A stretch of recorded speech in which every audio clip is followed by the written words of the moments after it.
But but today, when it is amplified by the algorithms, it's hard to see where it's going to end up in a good place unless we start learning to talk to each other. It's not just the algorithm, it's also the method of communication. When you're only talking to people through like angry tweets back and forth with each other.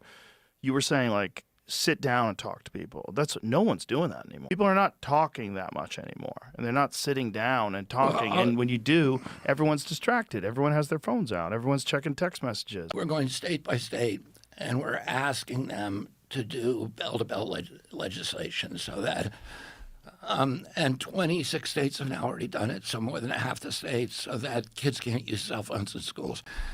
But I walked into the cafeteria, 600 kids in that cafeteria, and they're all talking to each other. They're sitting across the table. Nobody's looking at their laps. The parents, I polled the students and I said, how many of you think this is a good idea? And they all put their hands up and they said, we all hated it for the first 2 weeks and now we love it. Wow. The parents said, it's the best thing that ever happened. My kid is not driving with their cell phone in the car anymore because they know they can live without it.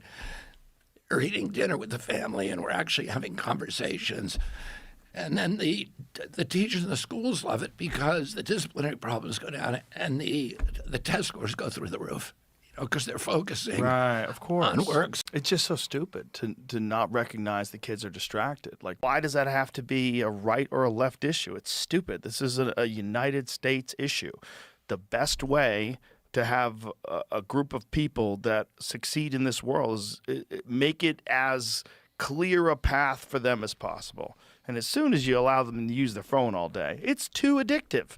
Yeah. No one can put them down. No. You're going to lose 30% of your concentration or more, easily, I would imagine. The fact that would be a partisan thing is just nuts. It just shows how goofy we are. I don't know how you get people to talk, though. But it's teaching people to have conversations. I mean, you are the best teacher, mentor on that, and people admire you. So they, and I have 7 kids, and they grew up with devices and stuff. And I would look, I'd slap them out of their hand, and also they couldn't concentrate on long points, long conversations. They're like, get to the point. Like, I only got 5 seconds. You got to make your point. And then I see them sitting for 3.5 hours and listening to a Rogan podcast. That was a cultural phenomenon. That was a cultural change.